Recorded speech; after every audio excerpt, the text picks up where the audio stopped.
करेंगे। फ्रांस के राष्ट्रपति बाल बाल बचे हैं। ये बड़ी खबर फ्रांस से बहुत बड़ी खबर सामने आ रही है। सीरिया के होटल के बाहर विस्फोट हुआ है।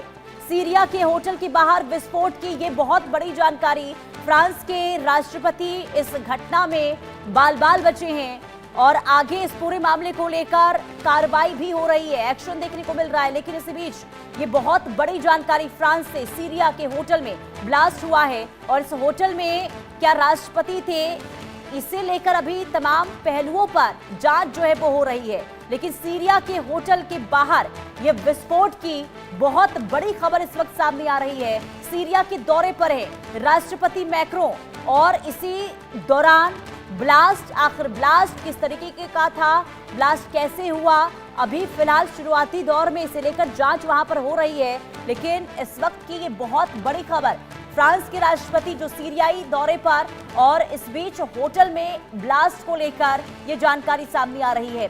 आगे क्या और जानकारी सामने आती है, आगे तमाम डिटेल्स आप तक पहुंचाएंगे। लेकिन ये बहुत बड़ी खबर, फ्रांस के राष्ट्रपति इमैनुअल मैक्रों जो बाल बाल बचे हैं, इस सीरिया के होटल में आखिर जो ब्लास्ट हुआ है, किस तरीके का ये ब्लास्ट था, क्या इसके पीछे किसी की मंशा थी, क्या आगे इस ब्लास्ट को लेकर जानकारी सामने आती है, पूरी डिटेल आपको देंगे। लेकिन उससे पहले ये बहुत हैरान कर देने वाली खबर है। दमिश्क में मैक्रो के होटल के बाहर धमाके हुए हैं। मैक्रो अल शरा मुलाकात के बीच ये दो धमाके की खबर इस वक्त सामने आ रही है। अतुल संवाददाता तमाम जानकारी के साथ जुड़ चुके हैं। अतुल, क्या है विस्फोट को लेकर जानकारी? देखिए, ये जो हमला हुआ है वो उसी होटल पर हुआ है जिस पर फ्रांस के राष्ट्रपति इमैनुअल मैक्रों जो है वहां पर ठहरे हुए थे। और ये सीरिया की राजधानी दमिश्क में ये जो पूरा हमला हुआ है, आज इसकी तस्वीरें भी हम देख सकते हैं कि किस तरह से ब्लास्ट के बाद आग और धुएं का गुबार जो है होटल पर देखने को मिलता है, जिसमें कई लोगों के मारे जाने की भी खबर जो है वो सामने आई है। कई लोगों के जो है इंजर्ड होने की भी जो है वो बात सामने आई है। लेकिन इसमें गनीमत ये है कि फ्रांस के राष्ट्रपति जो है इमैनुअल मैक्रों, वो उस ब्लास्ट से तकरीबन 25 से 30 मिनट पहले जो है वहां से रवाना हो गए थे। ये गनीमत की बात है कि उस होटल में उस समय फ्रांस के राष्ट्रपति नहीं थे, जिस वजह से शायद उनकी जान जो आप कह सकते हैं बच गई। फिलहाल ये ब्लास्ट आखिर किसने अंजाम दिया, क्यों हुआ ब्लास्ट, किसने किया, इसकी जो है जानकारी नहीं सामने आई है। जो जांच है वो लगातार जारी है।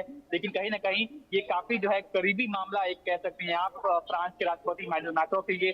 और ये तब हुआ है जब आप देखिए कि पिछले कई सालों बाद कोई यूरोप का बड़ा नेता जो है सीरिया के धरती पर जो है कदम रखा है। आप देखिए कि जो कई सालों से लगातार सीरिया जिस तरह से युद्ध के जो है एक आग में जल रहा था, उसके बाद तमाम तरीके के सैंक्शंस जो है उससे झेल रहा था, उसके बाद पूरी दुनिया से एक तरह से अलग थलग हो गया था। लेकिन उसके बाद हमने देखा कि फ्रांस के राष्ट्रपति जो है वो मेल जो है वापस से सीरिया को नॉर्मलसी में लाने की कोशिश, तमाम तरीके से उसको रिकंस्ट्रक्ट करने की कोशिश को लेकर लगातार वोकल भी रहे हैं और उसको लेकर कदम भी उठा रहे थे। और उसी सिलसिले में फ्रांस के राष्ट्रपति का ये दौरा जो है वो सीरिया में हो रहा था। लेकिन अतुल, जरा ये समझाइए, क्योंकि अगर राष्ट्रपति सीरियाई दौरे पर हैं, जिस होटल में वो ठहरे हुए हैं, वहां का एक प्रोटोकॉल होता है, सुरक्षा व्यवस्था वहां पर इतनी होती है कि परिंदा भी पर ना मार पाए, और ऐसे में वहां पर विस्फोट होना, क्या जानकारी मिल पाई है, किस तरीके का विस्फोट था? मैं लौट रही हूं आपके पास। ये तस्वीर देख लीजिए, ये वही होटल है। आप देखिए कितना जोरदार ये विस्फोट हुआ है। हालांकि ये होटल की तस्वीर, ये उसी होटल की तस्वीर है जहां पर विस्फोट हुआ है। होटल के पास की तस्वीर हम आपको दिखा रहे हैं। आप देखिए कैसे धमाका होता है, जोरदार धमाका, और इसके बाद सब कुछ वहां पर अफरा तफरी जो है वो होता हुआ नजर आ रहा है। आपको जरा आवाज सुनवाते हैं विस्फोट के बाद वहां पर क्या मंजर।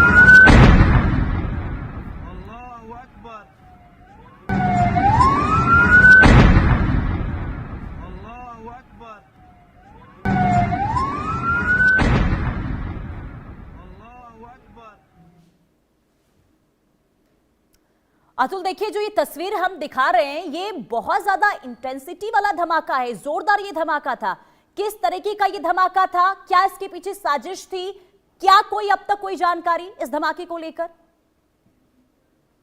जी देखिए, आप देखिए जहाँ धमाका हुआ आप देख सकते हैं तस्वीरों में कि वहाँ पे कई लोग जो है संभवतः सिक्योरिटी गार्ड भी है वहाँ पर मौजूद, वो दिखाई देते हैं और इसी वजह से हमने देखा कि कई लोग की मौत की खबर भी जो है उस तरीके से आ रही है। लेकिन फिलहाल जो है घटना जो ब्लास्ट है वो किस नेचर का था, आखिर क्या क्या किस तरह की चीजें जो है इस ब्लास्ट में इस्तेमाल की गई थी, उसकी जानकारी अभी सामने आनी बाकी है। लेकिन कहीं ना कहीं एक धमाका जो है कहीं ना कहीं सुरक्षा पर आपने जैसा कि सवाल किया, ये बहुत जी। बड़ा सवाल है क्योंकि फ्रांस के राष्ट्रपति जिस होटल में मौजूद थे, जाहिर सी बात है सुरक्षा को लेकर काफी पूरी व्यवस्था जो है काफी तगड़ी रही होगी। लेकिन इसके बावजूद हमने देखा कि ये ब्लास्ट हुआ है, तो कहीं ना कहीं सुरक्षा व्यवस्था पर जरूर सवाल है और जो सीरिया स्टेट जो है उसकी कैपेसिटी पर भी सवाल है, क्योंकि पिछले कई सालों से आप देखिए जिस तरह से युद्ध में वो पूरी तरह से तबाह हुआ है वो देश, उसके बाद से कहीं ना कहीं उसकी जो स्टेट की कैपेसिटी है वो भी जो है बहुत अच्छी नहीं रही है और उसका एक एग्जाम्पल आप आज देखने को मिला है जिस तरह से ये ब्लास्ट वहां पर हुआ है।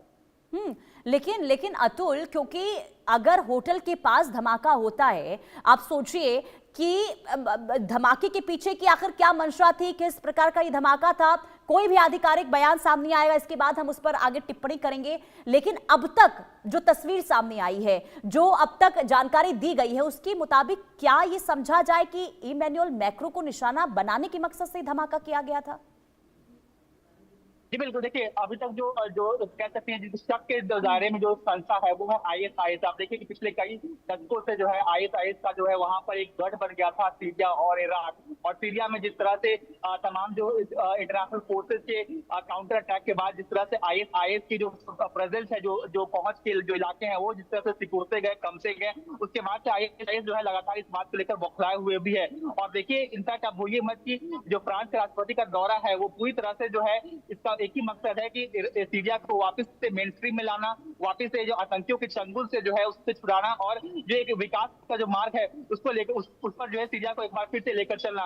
तो कहीं ना कहीं ये सब ऐसी कोशिशें हैं जो आईएसआईएस जैसी संस्था के लिए, आतंकी संगठन के लिए कहीं ना कहीं ये खुशखबरी नहीं है, ये ऐसी खबर है जिसको वो चाहेंगे कि किसी तरह से जो है नेगेटिव जो है संभव न होने दिया जाए, ताकि जिस तरह से आतंक की आग में पूरा देश जिस तरह से जलता रहा है पिछले कई दशक से, उसी तरह से आगे भी जलता रहे। तो कहीं ना कहीं शक जो है वो फिलहाल आईएसआईएस पर जो है वो अधिक हो रहा है कि उसी के द्वारा ये ब्लास्ट कराया गया हो, ताकि सीरिया में शांति और विकास की जो बहाली का जो पूरा जो एक खाका तैयार किया जा रहा था उसको जो है किसी तरह से नुकसान पहुंचाया जा सके। तो कहीं ना कहीं आईएसआईएस एक जो है एक संगठन ऐसा है जिसके ऊपर इस पूरे ब्लास्ट को लेकर जो संदेह की निगाह जो है जा रही है। बिल्कुल, यानी कि अभी ऑफिशियली और जानकारी कब तक आती है इसका इंतजार जरूर रहेगा, लेकिन ये बहुत बड़ी सुरक्षा में चूक है अतुल। आप सोचिए कि राष्ट्रपति वहां पर मौजूद हैं फ्रांस के, और वहां पर अगर धमाका होता है तो क्या कोई तैयारी, क्या कोई प्रोटोकॉल या फिर किसी भी तरीके से क्या कोई व्यवस्था नहीं की गई थी सीरिया की ओर से? आप देखिए जो हम तस्वीर बार बार दिखा रहे हैं, ये तस्वीर बताती है कि जो धमाका था बहुत ज्यादा तीव्र का था। अब सोचिए धमाका वहां पर होता है और इसके बाद जो लोग वहां पर मौजूद होते हैं, अफरा तफरी उनके अंदर देखने को मिलती है। इस धमाके में कितने लोगों की जान गई है, क्या कोई जानकारी सामने आई है? देखिए अब कुछ खबरें आ रही है कि कुछ लोगों की जान गई है, हालांकि एग्जैक्ट संख्या जो है ये कहना अभी फिलहाल मुश्किल है, क्योंकि अभी अब घटना तो बहुत ज्यादा वक्त नहीं हुआ है। लेकिन जैसा कि आप बता भी रही हैं कि ये सीरिया की राजधानी के एक आप कहेंगे कि एक वीवीआईपी इलाके में हुआ है। ये कोई ऐसा इलाका नहीं है कोई जो दूर सुदूर का इलाका हो जहाँ पे सुरक्षा की जो है जो व्यवस्था करनी जो है कहीं ना कहीं चुनौती हो जाती है, खासकर सीरिया जैसे देश में जो कि जिस तरह से पूरा उसका इतिहास रहा है पिछले कुछ सालों का। तो कहीं ना कहीं ये जो ब्लास्ट है ये बहुत जो चौंकाने वाला है, क्योंकि आप देखिए कि जब फ्रांस के राष्ट्रपति आए तो खुद जो सीरिया के राष्ट्रपति है वो उनके स्वागत के लिए आए, एयरपोर्ट के टर्माक पर स्वागत करने के लिए पहुंचे। उसके बाद जो है तमाम फ्रांस के राष्ट्रपति जो है साथी से वो अकेले नहीं आए थे। ठीक है अतुल, आप बने रहिए। मेरे सहयोगी अमित सिंह भी न्यूज रूम से लाइव जुड़ चुके हैं। अमित, इस धमाके को आखिर किस तरीके से देखा जाए? जहां पर धमाका हुआ है वहां पर सुरक्षा व्यवस्था इतनी कड़ी होती है और इसके बावजूद भी ब्लास्ट वहां पर होना, विस्फोट वहां पर होना, आखिर ये क्या संकेत है? किस तरीके का धमाका था? क्या इसे लेकर कोई जानकारी आपके पास? देखिए दो चीजें बहुत क्रूशियल हैं जो समझना जरूरी है। पहला कि ये कि एक आतंकवादी हमला था, इसमें कोई दो राय नहीं है। दूसरी बड़ी खबर ये फोर सीजन होटल जहां पर मैक्रो रुकने वाले थे, ऑलरेडी उनकी टीम वहां पर पहुंची थी। पूरे इलाके को सैनिटाइज किया गया था, उसके बावजूद धमाका वहां पर होता है। और ये समझने की जरूरत है, अगर आप मैप में दमिश्क को देखेंगी तो लेबनान का जो बॉर्डर है वो बहुत करीब है, यमन बॉर्डर बहुत करीब है।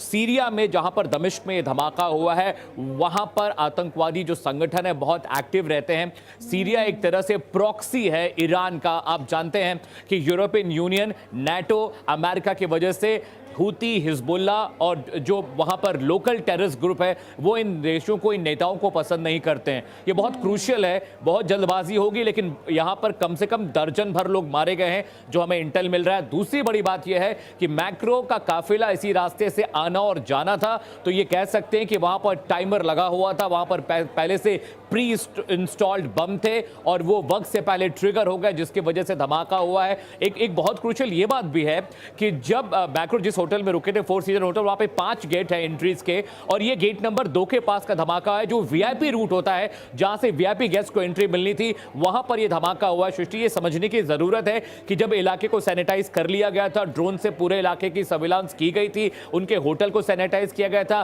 स्टाफ की आईडीज और ये तमाम चीजें जो बेसिक प्रोसीजर होता है कि जब भी किसी देश का राष्ट्राध्यक्ष कहीं जाता है तो ये बेसिक जो फॉर्मेलिटीज पूरी की जाती हैं, उसके बाद ये धमाका हुआ है। ये बहुत क्रूशियल है और ये बात अब साबित होती है कि इंटरनेशनल प्रेटोरा पर, इंटरनेशनल फ्रेटर्निटी में जो अमेरिकन नेता हैं या यूरोपियन लीडर्स हैं वो हर वक्त आतंकवादियों के निशाने पर रहते हैं।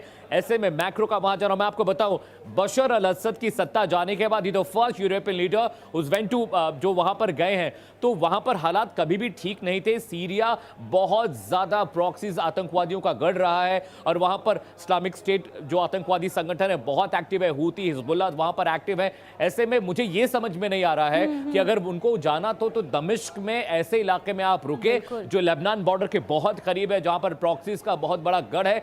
ऐसे में यह लापरवाही यूरोपियन यूनियन की तरफ से भी है, लीडर्स की तरफ से भी है कि मैक्रो उस होटल में रुके जहां पर 5-6 एंट्रीज हैं और पूरा का पूरा इलाका एक शहर, अगर आप मैप देखेंगे तो शहर के बीचों बीच वो होटल है, गलियां हैं, सड़कें हैं, हाईवेज। ऐसा नहीं कि वहां पर कोई इवैक्यूएशन प्लान बहुत अच्छा था। अगर धमाका होता है या उन पर हमला होता है तो उन्हीं गलियों से, पतली सड़कों से, सकरे रास्तों से उनको ले जाना था, जो कि बहुत खतरनाक है क्योंकि चारों तरफ दाएं बाएं बिल्डिंग्स, उसके बीच से रास्ता जा रहा है। ये धमाका खतरनाक है, ये धमाका क्वेश्चन उठाता है उन तमाम प्रोसीजर्स पर जो सैनिटाइजेशन के लिए यूज किए जाते हैं जब भी कोई लीडर किसी होटल में ठहरता है, क्योंकि यहां पर लोकल आतंकवादी संगठन, लोकल लोगों की मदद से शीशे धमाका किया गया। लेकिन भलमानसात इस बात की है कि जो बम था वो वक्त से पहले ट्रिगर हुआ है। और मैं आपको बताऊं, वेस्ट बैंक, गाजा स्ट्रिप और लेबनान बॉर्डर है, सीरिया बॉर्डर है, ये सब बहुत करीब है दमिश्क के। ऐसे में जो आतंकवादियों की सप्लाई होती है, जो उनके हथियार जाते हैं, जो पैसा जाता है, जो ब्लैक मनी के जरिए ट्रांसफर होते हैं पैसे, वो एक वही रास्ता है दमिश्क के होके जाना। ऐसे में वहां पर इनका रुकना, इनके होटल के बाहर धमाका होना बहुत सारे क्वेश्चन खड़ा करता है। और मैं तो अभी भी कह रहा हूं कि अभी भी मैक्रो साहब खतरे में हैं, उन्हें तुरंत वहां से अपनी पूरी टीम के साथ इवैक्यूएट कर लेना चाहिए, जल्द से जल्द दमिश्क छोड़ देना चाहिए, क्योंकि आतंकवादी संगठन इस सुराख में थे कि उनकी हत्या हो, उनका असैसिनेशन करने की कोशिश थी और वो बाल बाल बचे हैं, इसमें कोई दो राय नहीं है। लेकिन अमित, जरा ये समझाइए ना कि ये जो तस्वीर सामने आ रही है, इसे देखने के बाद क्या लगता है, क्या ये वाकई में टारगेटेड हमला था या फिर सामान्य आतंकी हमला? देखिए, ये टारगेटेड हमला ही था, क्योंकि आप देखेंगे तो धुआं कई कई इलाकों से आ रहा है। ये धमाका सिर्फ एक जगह नहीं हुआ है, अलग अलग जो टर्न्स थे, जो रोड थी, एक रेड लाइट के पास धमाका हुआ है, एक होटल के पीछे वाले गेट पर धमाका हुआ है, एक वहां पर एक बड़ा कोई बड़ी मस्जिद है, मैं अब इसका नाम मुझे नहीं पता चल पाया, कोई मस्जिद वहां पर है, मस्जिद के सामने जो रास्ता जाता है वहां पर धमाका हुआ है। तो ये इत्तेफाक से नहीं हुआ है, ये पूरा प्लान था, ये बम ट्रिगर थे और ये रूट था, जो सूत्र बता रहा है, जो इंटेल मिल रहा है, ये मैक्रो साहब का रूट था इवैक्यूएशन का, जहां पर धमाका हुआ। हमारे साथ रिटायर विंग कमांडर आलोक सहाय डिफेंस एक्सपर्ट के तौर पर जुड़ चुके हैं। अब ये जो तस्वीर सामने आ रही है दमिश्क से, इस पर मैं आपकी टिप्पणी चाहूंगी, ये किस तरीके, क्योंकि देखिए जो मेरे सहयोगी हैं वो बता रहे हैं कि देखिए सीधे तौर पर ये साफ है कि ये टारगेटेड हमला है, लेकिन ये बहुत ज्यादा हैरान कर देने वाली बात है कि सुरक्षा कड़ी होने के बावजूद भी आखिर धमाका हुआ कैसे? पुनीता जी, देखिए, ये क्षेत्र जो है दमस्कस, ये बहुत ही मिलिटेंट इन्फेस्टेड एरिया है और बशर अल असद के 24 साल के शासन के बाद किसी भी यूरोपीय देश से जाने वाले ये पहले नेता थे। इन्होंने ये हिम्मत दिखाई और वहाँ के राष्ट्रपति के आमंत्रण पर वो प्रेसिडेंशियल पैलेस में जाने को तैयार हुए हैं। ये एन रूट थे नाटो मीटिंग के, तो बीच में इन्होंने प्लान बना लिया कि ये सीरिया के प्रेसिडेंट से भी मिल के जाएंगे। तो ऐसे में ऐसी जगह जाना एक खतरे से खाली नहीं है, क्योंकि दमास्कस जो है वो कई तरह के मिलिटेंटों का एक गढ़ बन चुका है। वहां पर स्थितियां काफी खराब है। अभी 4 दिन पहले वहां एक कैफे में ब्लास्ट हुआ था, जिसमें 9 आदमी मारे गए थे, 22 घायल हुए थे। आप देखिए, पिछले साल भी वहां एक आतंकवादी घटना हुई थी बहुत बड़ी, जिसमें 25 लोग मारे गए थे। तो ये बॉम्ब ब्लास्ट और आतंकवादी घटनाओं का के लिए बहुत ही बदनाम जगह रहा है दमस्कस। और यहाँ पर जाना बिना किसी पहले से प्रिपरेशन के और सिक्योरिटी सैनिटाइजेशन के, ये थोड़ा एक खतरनाक कदम था। और इस पर तो उनकी सिक्योरिटी एजेंसी इस पर अब लगेंगी कि क्या पहले से पूरी तैयारी की गई थी कि नहीं की गई थी। सीरिया के राष्ट्रपति ने भी एहतियात बरता था कि नहीं बरता था, क्योंकि एक बड़े देश के राष्ट्रपति को जब आप बुला रहे हैं तो उसके ठहरने की जगह के अलावा उसका जो पूरा रूट है वो पूरा सैनिटाइज करवाना चाहिए। हर देश ये करता है, क्या वहां पे उन्होंने किया था? और अगर वहां पर जो सिक्योरिटी रिस्क एनालिसिस होती है वो हुई थी कि नहीं? क्योंकि सिक्योरिटी रिस्क एनालिसिस अगर हुआ होता तो शायद इस यात्रा की अनुमति इतने जल्दी इतने कम समय में नहीं मिली होती। जी पुनीता जी, तो चूक तो हुई है और अब बस ये देखना है कि कैसे वहां से निकलेंगे। ठीक है सर, मैं आपको रोकना चाहूंगी कि बड़ी खबर सामने आ रही है। Over to you Amit. मैं जैसा कि आपको पुनीता बता रहा था, उस मस्जिद का नाम मैं आपको बता रहा हूं, वो उमैयाद मॉस्क है। 4 सीजन होटल के ठीक पीछे है। गेट नंबर 4 से वो रास्ता वो सड़क जाकर उस मस्जिद से मिलती है जहां पर पहला धमाका हुआ। दूसरा धमाका ब्लू एक टेबर होटल है उसके सामने हुआ है। तीसरा धमाका जो है दमस्कस यूनिवर्सिटी का जो गेट था वहां पर जो रास्ता जो कार में ब्लास्ट हुआ, जो तस्वीरें भी दर्शकों को हम दिखा रहे थे, वहां पर वो धमाका हुआ है। लेकिन 4 सीजन होटल के आसपास का जो इलाका है बहुत सघन है। वहां पर इटालियन एक हॉस्पिटल है जो दमस्कस जिस इलाके में 4 सीजन में जिस होटल में मैक्रोसॉफ्ट को रुकना था उससे ठीक 7 किलोमीटर की दूरी पर एक हॉस्पिटल है। इस रूट पर भी ब्लास्ट किया गया। तो सोचिए कि चारों तरफ धमाके खबर सामने आ रही है। दमिश्क धमाके में 3 लोगों की मौत की खबर, ये बहुत बड़ी खबर। देखिए 3 लोगों की मौत की पुष्टि हुई है। कचरे के डिब्बे में बम लगाए गए थे, 2 बम लगाए गए थे, ये जानकारी सामने आई है। और दमिश्क धमाके में 3 लोगों की मौत की खबर। और जैसा कि देखिए इस धमाके की जो तीव्रता थी इतनी ज्यादा थी, इंटेंसिटी बहुत ज्यादा थी। और ऐसे में अनुमान ये भी है कि आंकड़े जो है वो बढ़ सकते हैं मरने वालों के। लेकिन ऑफिशियल तौर पर जो जानकारी सामने आई है जिसमें 3 लोगों की मौत की जानकारी अभी दी गई है। कचरे के डब्बे में 2 बम लगाए गए थे। और अमित देखिए, जो आप जानकारी दे रहे हैं जरा इसमें ये भी ऐड कीजिए। ये तो सीधे तौर पर ये पता चल रहा है कि सोची समझी और पूरी प्लानिंग के तहत इस धमाके को अंजाम दिया गया है, इस ब्लास्ट को अंजाम दिया गया है। अमित, टाइमर के हिसाब से हुए थे और ये सारे धमाके एक साथ नहीं हुए पुनीता। पहले धमाके के कुछ मिनट के बाद दूसरा धमाका हुआ है, उसके 5 मिनट के बाद तीसरा धमाका हुआ है, फिर चौथा धमाका हुआ है। और जिस इलाके में धमाका हुआ है वहां पर बहुत सारी बेकरीज हैं, ग्रोसरी स्टोर्स हैं, वहां पर मटन शॉप्स बहुत सारी हैं और स्टेशनरी शॉप बहुत सारी हैं। तो वहां पर बहुत भीड़ रहती है। और चूंकि दोपहर का वक्त था, अभी 12-1 बजे 2 बजे का वक्त था, बहुत ज्यादा वहां पर रश रहता है। उस रश के बीच में धमाका हुआ है। ये टाइमर्स थे, टाइमर्स वहां पर लगाए गए थे जिसके हिसाब से धमाका हुआ है। लेकिन सबसे ज्यादा शक यह है कि धमाके को मॉनिटर करने के लिए जो उमैद मॉस्क है, जो मस्जिद वहां पर बताई जा रही है, उसके आसपास से मॉनिटरिंग हो रही थी। क्योंकि वहां से जरूर सर्विलांस कैमरे के जरिए देखा जा रहा था। क्योंकि जो टाइमिंग थी, अभी जो हमें इंटेल मिल रहा है कि माइक्रोसॉफ्ट का काफिला या उनकी टीम वहां से गुजरने वाली थी कुछ ही वक्त के बाद, लेकिन उससे पहले धमाका हुआ। मुझे लगता है टाइमिंग में फर्क हो गया है। जो उनको इंटेल मिला होगा आतंकवादियों को कि इस वक्त ये काफिला गुजरेगा या उनका स्टाफ जाने वाला है या उनकी कैवलकेड जाने वाली है, वो टाइमिंग थोड़ा डिफर हुई, इसलिए धमाका हुआ और सिविलियंस मारे गए हैं।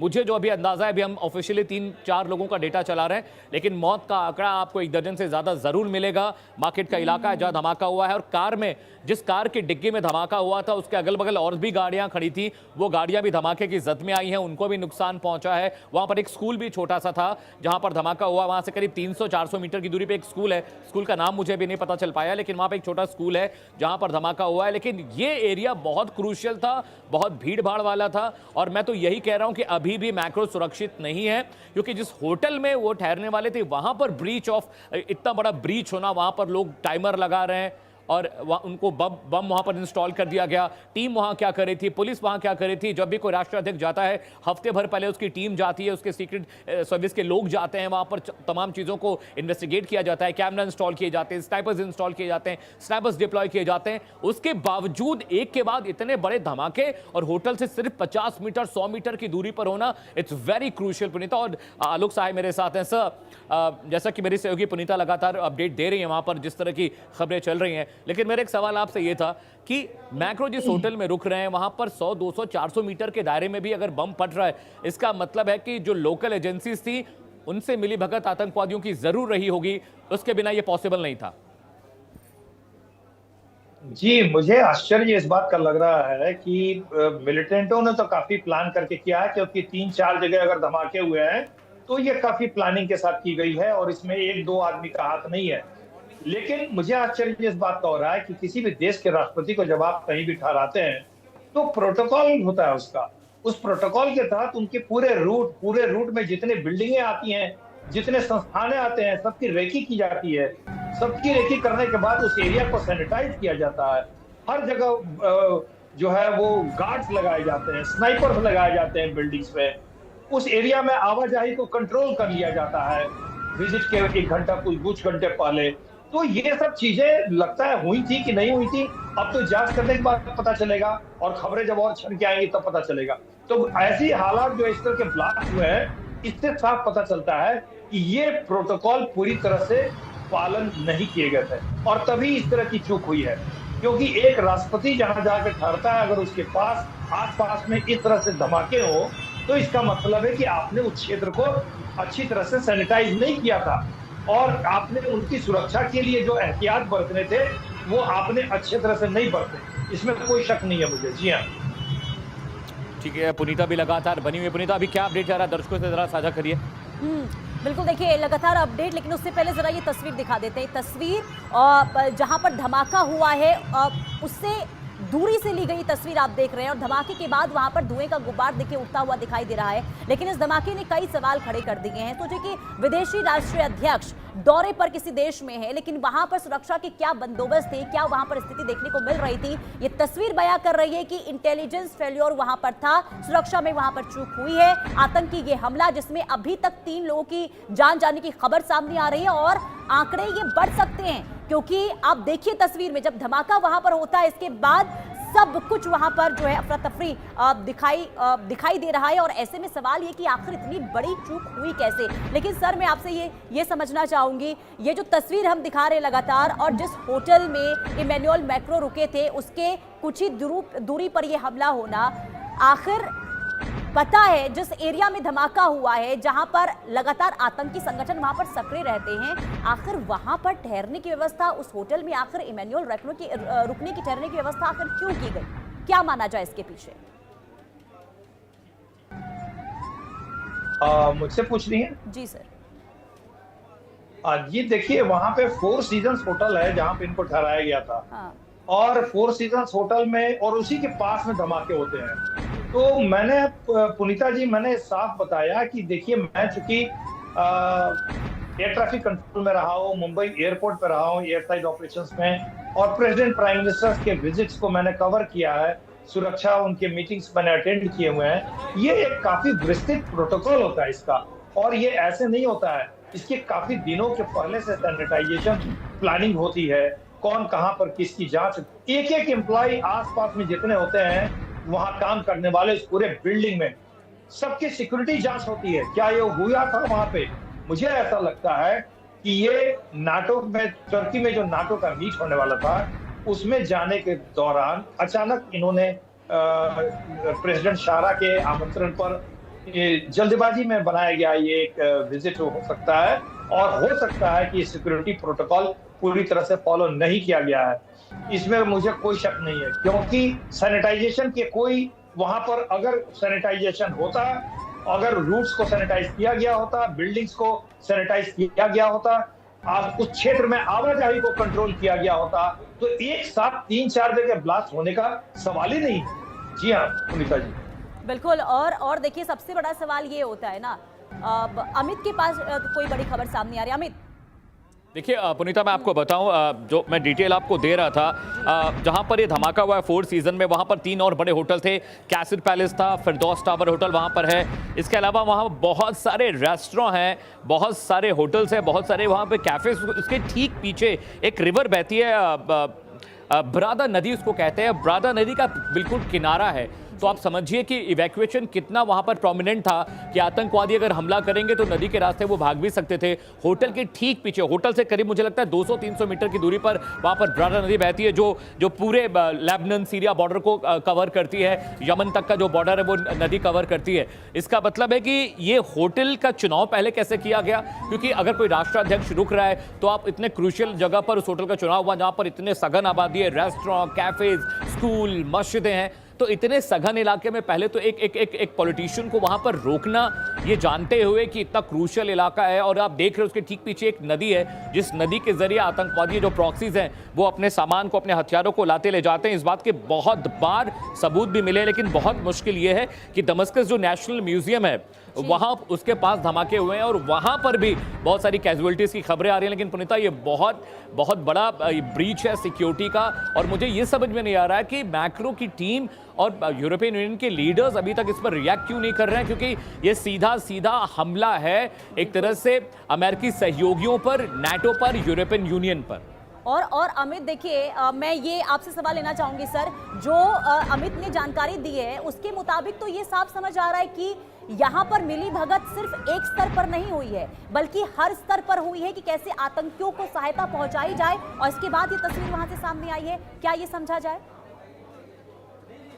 जी पुनीता जी, देखिए, बिल्कुल ये प्लानिंग हुई है, और इस प्लानिंग में जो भी आतंकवादी गुट है वो सफल हुए हैं। क्योंकि आप इसकी टाइमिंग देखिए, जैसे ही मैक्रो अंदर गए हैं राष्ट्रपति शारा से मीटिंग के लिए, अंदर पहुंचने के बाद ही तुरंत ब्लास्ट शुरू हुआ है।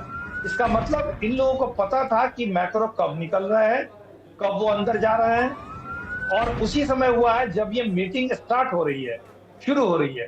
तो ये तो इसमें कोई शक नहीं है कि आतंकवादियों ने दिखाया है कि उनकी जड़ें कितनी गहरी है दमस्कस में, और वहां के राष्ट्रपति का और वहां के जो भी प्रशासन है उसका वहां के उन क्षेत्रों पर पकड़ उतनी मजबूत नहीं है।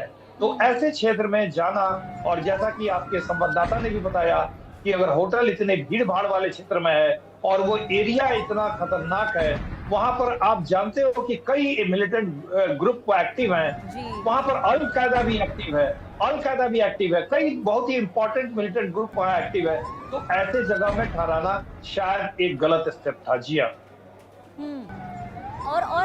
और जरा मैं आपसे ये समझना चाहूंगी सर, ये जो हमले हुए हैं इससे क्या माना जाए कि ये अंतर्राष्ट्रीय स्तर पर भी संदेश देने की कोशिश हुई है कि क्या कोई? जी पुनीता जी, बहुत ही इसके परिणाम तो होंगे ही, दूरगामी परिणाम होंगे, क्योंकि ये फ्रांस के ऊपर एक तरह का आक्रमण माना जाएगा। ये आक्रमण फ्रांस के ऊपर आक्रमण है, उसके राष्ट्रपति के ऊपर आक्रमण है।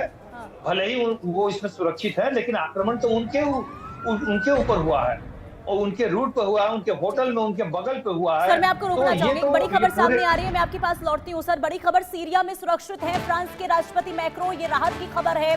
जिस होटल में धमाका के पास हुआ उसी होटल में मैक्रो थे। धमाके के बीच राष्ट्रपति मैक्रो का दौरा अभी भी जारी है। ये बड़ी खबर, बड़ा अपडेट, फ्रांस ने सुरक्षा की पुष्टि की है।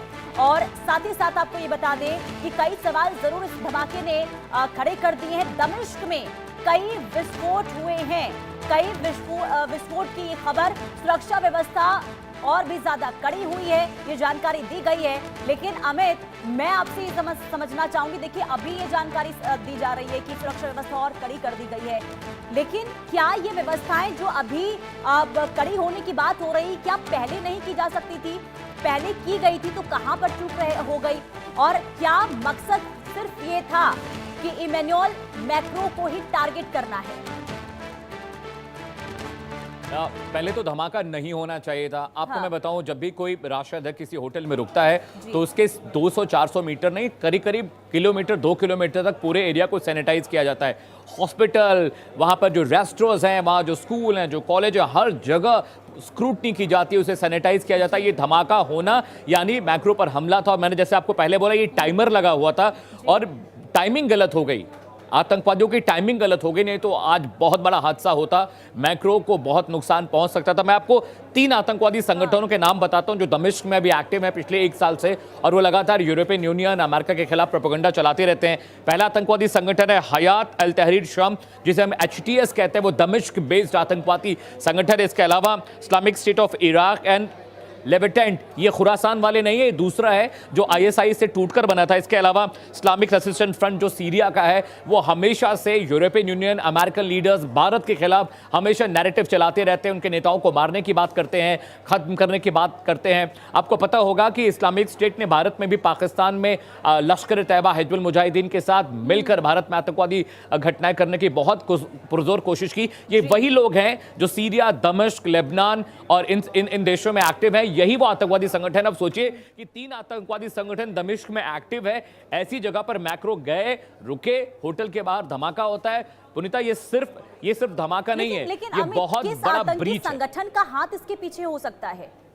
मैं आपको बता रहा हूँ, सीरिया जो सीरिया इस्लामिक फ्रंट है, वो कर सकता है, जो कि इस्लामिक स्टेट खुरासान से निकला हुआ जो संगठन है वो कर सकता है। और बहुत सारे प्रॉक्सीज हैं पुनीता। देखिए, ईरान, पाकिस्तान जैसे जो देश हैं, वो कभी भी फ्रंट वॉर में मुफ्तला नहीं होते, शामिल नहीं होते, वी ऑल नो इट। तो वो प्रॉक्सीज को फंड करते हैं अपने काम कराने के लिए। और जैसे आजकल चलन है कि हम भाड़े के सैनिकों से काम कराया जाता है, तो आतंकवादी भी पैसा देने पर अपने मिशन को अंजाम देते हैं, and this is one of them. ठीक है, आप बने रहिए, मैं आपके पास लौट रही हूं। एक बार फिर से दर्शकों को अपडेट दे देते हैं। देखिए, बहुत बड़ा धमाका आज हुआ है सीरिया में, दमिश्क में यह धमाका हुआ, और एक के बाद एक कई धमाके हुए, और इसके बाद वहां पर स्थिति जो है बहुत ज्यादा खराब हो गई है, क्योंकि फ्रांस के राष्ट्रपति इमैनुअल मैक्रो जिस होटल में ठहरे थे, वहां से कुछ ही मीटर की दूरी पर यह धमाका हुआ है, और एक के बाद एक कई धमाके हुए हैं। और इस खबर पर लगातार नजर बनी रहेगी, तमाम अपडेट आप तक पहुंचाएंगे। लेकिन सीधे एक बार फिर से रुक करते हैं सहयोगी